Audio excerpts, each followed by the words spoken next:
วันนี้ก็บอกว่าอยากให้มีคนไรแล้วพี่น้องเลยเนาะ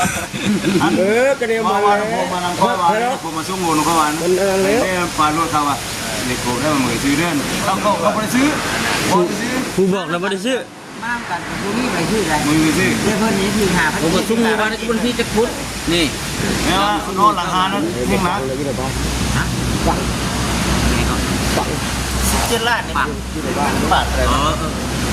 ไม่ได้ไปเข้าบ้านหนาแบบนี้แต่ว่าตอนนี้เราไปสอนอยู่บ้านของนี้โดนมองเองเว้ยมันจะเคยพี่นะมันไวนั้นต้นมะม่วงจะคามันอยู่หินเนาะจะงมะม่วงมนตีนะมนบรรทุกกันแล้วเขาแบบว่าอยู่บ้านนะเขาก็กลัวจักจักคนนี้ที่ทั้งมะม่วงปังมะม่วงกับมะปัง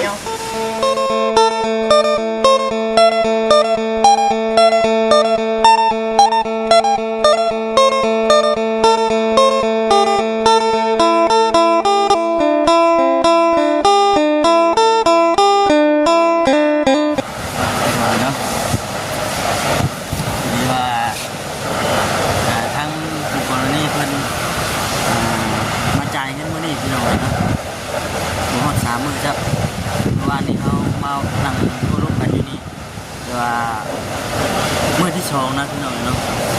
เราโทรมาบอกว่าสิมาจ่ายเงินเด้อเช่นมื้อนี้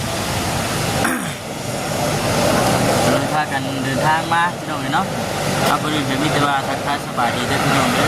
ทักทายสบายดีคนน้อยที่กันเปิดสุขคนเด้อพี่น้องพบกันทุกเก่านี่ก็ได้การสิพาทางพ่อแม่พี่น้องที่ออกไปเพื่อประชมร่วมกันเนาะพี่น้องเนาะถ่ายคลิปเก่าพี่น้องเลยมีในรถเราก็ได้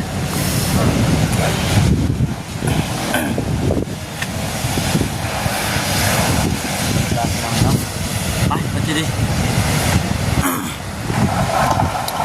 นี่พี่น้องรถเพิ่น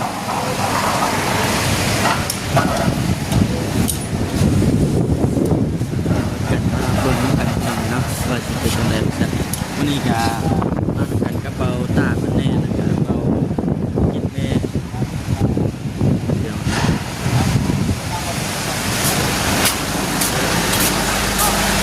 เดี๋ยวไปเห็นปะ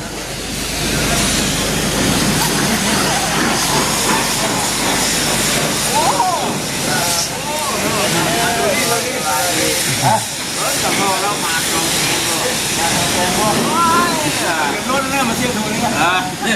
ของแกน17 ล้านของแกนอยู่เท่าไหร่นี่ถึงเลขบ่โอ้คือหมานแท้ทำบ่เป็นสิได้564นี่แห่งหนักกว่าหันเอาเรื่องจัง564แล้วบ่ได้สิได้จักสิได้รู้เอ้ยเพิ่นจะหาเงินแล้วจะมาเที่ยวเลขรถถึงเจ้าบ่ลูกที่นี่ลูกที่โมเมนต์ท่านว่าจะบ่มีเลขรถที่ท่านไปไปไม่ได้เงินเนาะคือวันจะมื้อแม่50 90เนาะเป็นเงินกี่เท่าไหร่นะที่7 ล้านบ่แล้วว่า50ต้องแกนว่าถึง92เพิ่นเอาขนาดนั้นมาล้าน18 ล้านนู่น17 ล้านว่ามัน9เส้นนะ9เส้นนะเส้นแค่สีนั้น50 บาทก็ได้ซื้ออยู่หัวกระพนเลยขุดเรียกว่าอยู่ในวัดบ้านทุกไร่ก็เล็กนะเพราะว่าลายแล้วมาดีน้ำลังเพราะว่ามันเก่งยุ่งวันนี้ก็บอกว่าอยากให้มีคนไรแล้วพี่น้องเลยเนาะก็เดี๋ยวมาผมมานั่งคอยว่าผมมาส่งโง่ลงเขาวันนี่ปลาโลดเขาว่าเด็กโกได้มาเหมือนซื้อเดือนเขาไปซื้อผู้บอกแล้วไม่ได้ซื้อมากันผู้นี้ไปซื้ออะไรมือซื้อเดี๋ยวเพิ่นนี้ที่หาผมมาชุ่มวันนี้คุณพี่จะพุทธนี่เนี่ยนอนหลังคานั้นเพ่งนะ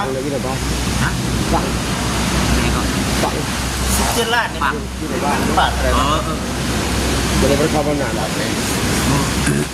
แต่ว่าตอนนี้เราไปสอนอยู่บ้านของนี้โดนมองเองเว้ยมันจะเคยพี่นะมูเดียวเห็นชุดเดียวกันเรียนในกูเนี่ยกันเลยชุดเดียวกันแล้วกับนี่เด้เขาล่าคนไวนั้นต้นมะม่วงจะคามันอยู่หินเนาะจะงมะม่วงมนตีนะมนบรรทุกกันแล้วเขาแบบว่าอยู่บ้านนะเขาก็กลัวจักจักคนนี้ที่ทั้งมะม่วงปัง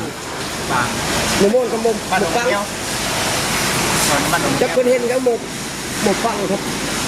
พูดถึงมะม่วงกับพี่ลุ้มแล้วทิ้งน้ำตกใส่บ่แล้วติดกันเพ่งกันแล้วไปมาแล้วทิ้งกันมะม่วงแล้วแป้นที่เรามีแล้วเรามีมาเขาทุกครั้งมาปั้งเราไปแล้วก็โป๊ะตัวนั้นใช่ไหมเราก็ทิ้งแต่ว่าเสียที่ตรงนี้ทุกครั้งมะม่วงมันเป็นคนใจเก่งนะมันปฏิการเก่าเนาะมะม่วงมนตีนะ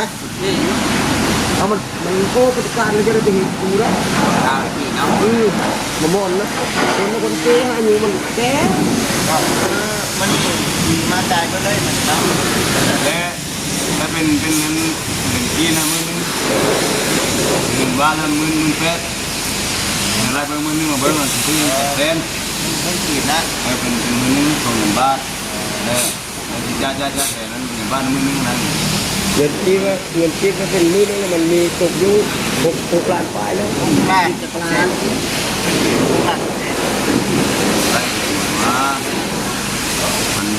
หกเท่าไร 6คนได้นะ6คนได้ เขาถามมันข้างล่าง 3ปีหวานนึง โอ้โหได้ ได้ถามว่า 3ทิศนะแต่พวกแขน3ทิศเอาไปซื้อ1 บาทได้ ได้ว่าห้องเป็นบาท เอาหน้าไล่เอาหัวเอาไป ทำไมได้ ไล่พวก ได้ จะมาได้อะไรอยู่ ง่ายตกง่ายเป็นง่ายตก ห้องเป็นเป็นบาทเนาะ มันได้อยู่แล้วอันนั้นแต่ของหวานก็ยังเตี้ยก็ยังได้จะ63 65มันได้อยู่แล้วบ่ค่อยเปลี่ยนเข้า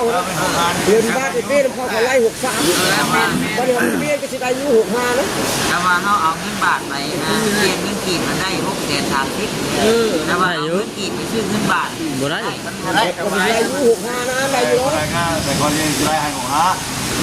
จะได้เอา ค่าบอก หัว ได้65เอาเบิร์ดอะไรหัว ได้ค่า 6 ล้าน6 ล้าน5แค่นั้นมั้ย กำลัง ค่า5 แสน นึง เอาวันกันนะโอ้วันนั้นที่กาที่ได้อยู่หัวนะ ได้ผมจะ ได้ แค่แค่ ทราบชื่ออะไรจะเอาใคร เขาบอกว่าเขาไปเอาเงินที่ไปเอาเงินบ้านไปให้เขาแล้วเขาไล่จะ63 เนี่ยนั่นนะ ถ้าเราไปซื้อเขาเนี่ยก็สิได้อยู่65นี่ กีบเอาเงินกีบเป็น3 คุยกันกับผมโลดเลยมั้งบ้านบ้านนั่งอยู่ได้กลางเพื่อนมาแก่มาได้ตัวเดียวเลยตัว โทษบ่ไหน ก่อน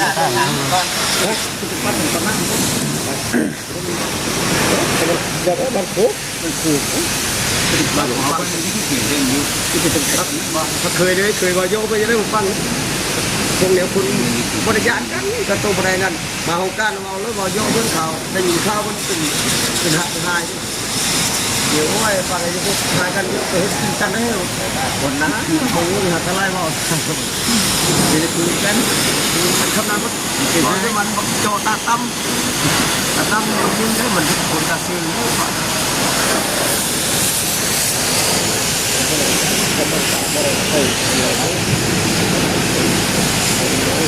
ว่าที่ไหนที่ไหนบ้านเราสร้างเนี่ยอะไรให้นาเลยพี่ มีชื่อบาทอะไรนะบาท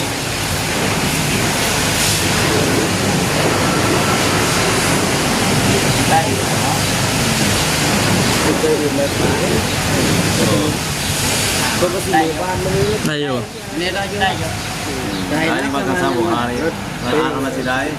ว่าอยู่ เคยมาคิดรู้ว่าเนี่ยเนาะเคยเอา นี่ไปเป็นธรรมดานะก็อยู่ห่างกัน63อะไรอะไร ถามที่แน่ๆที่นะว่าเอาไปเรียน ยืนกันกสิบลากะยาซ้ำนั่นนะทำมาสึกกาเป็นอะไร แต่ยังไม่ได้ดอกคอเฮงอยู่ เนาะได้17 ล้านเลยดิ17 18 ล้านเนาะ มันก็คิดนะ จะ มัน โอ้ จะ ย บอก จะ เลย ได้ เนาะ เงินที่ไปยืม ถ้าให้มันไข่ได้เนี่ยไข่ได้ตรงนี้ก็ถ้าโมเห็นตัวนี้บ่เห็นตัวนี้ก็มาเชื่อไปอีก อัน เพื่ นี้ อ แหละ ที่ให้ ว่าประโยชน์ปีลูกเองชื่อนี่นาลีไรประโยชน์คนนู้นเพื่อหาได้เงิน แต่ว่าวันนี้ไม่ช่วย เขายืมเงินเอ้ยได้ซะ เป็นบ้านแล้ว18 นับเบิ่งเด้อ เป็นนะแม่คุ้ม นับได้เอาเงินทำนะวิทย์แล้วแต่มันแล้วได้ลูกเอ้ย 9 10 ก็เห็นที่กันในวิทย์วัดเส้นทองนี่แหละ เอาจริงๆเขาก็บ่ได้ยากนะเขาบ่ได้ เด้เด็กแม่ ยากเลย กับเจ้าเด็ก แล้วก็เอาจริงๆเขาบ่ได้อย่างเลยนะบางผู้บางคนเขาเจ้าความหมายใส่โทษความใดแต่ว่าเขาขอเพียงแต่ เห็นดีอยู่ ลุง ร้าน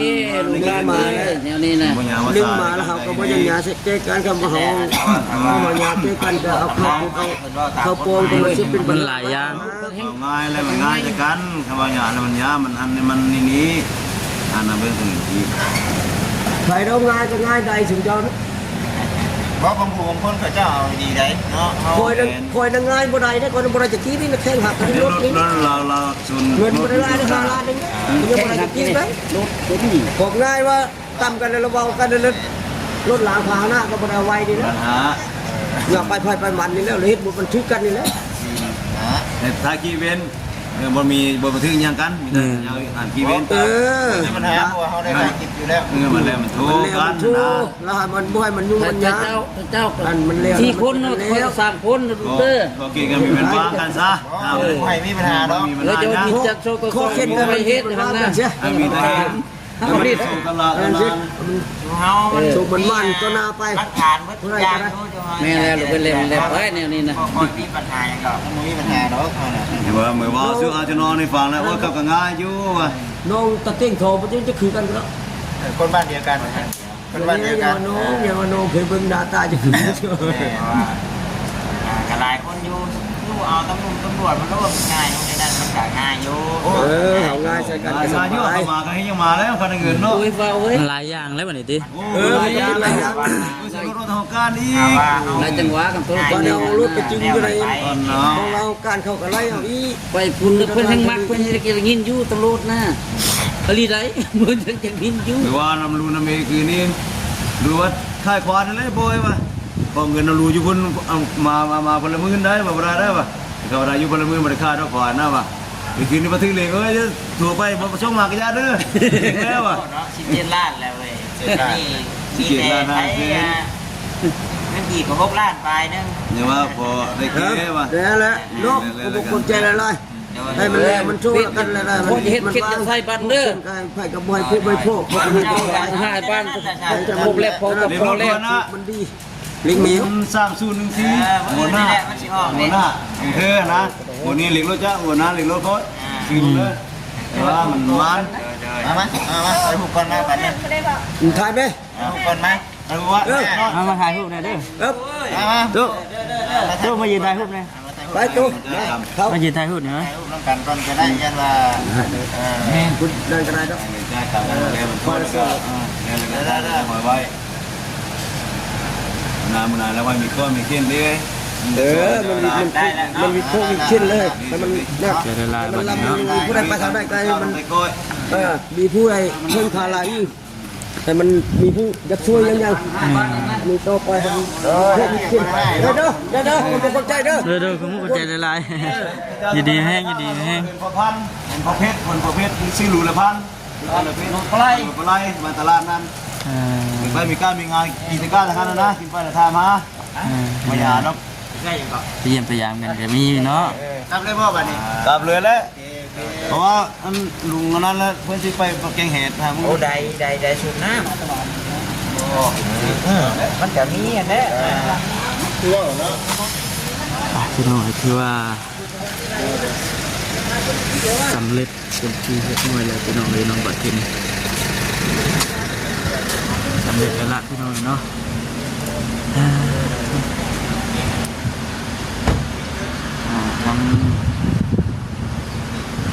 ทั้งพอแล้วก็มาจ่ายเงิน28,000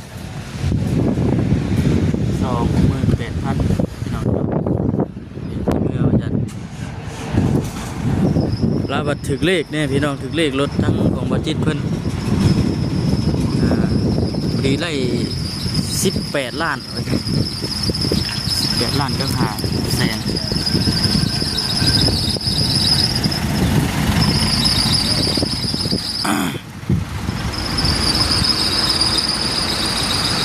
3014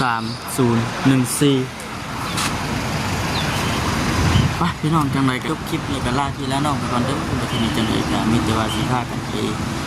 จอดเบิ่งรถ ของบัจิตเพิ่นคือห้านสแปงผู้ใดห้านซาเพิ่นผู้ใดพี่น้องแล้วก็คือว่าเนี่ยเนาะวิดคอวิดเข็ดเลยละพี่น้องในประเทศนี้จ่ายเงินตกทีห้วยแต่ว่าบ่ได้เนาะเอาโทษเอานี่เพิ่นดอกพี่น้องมีแต่ว่าเราจ่ายค่าซ่อมแซมรถนั่นแหละประมาณนั้นแหละพี่น้องเนาะที่ว่าเนี่ยนั่นแหละ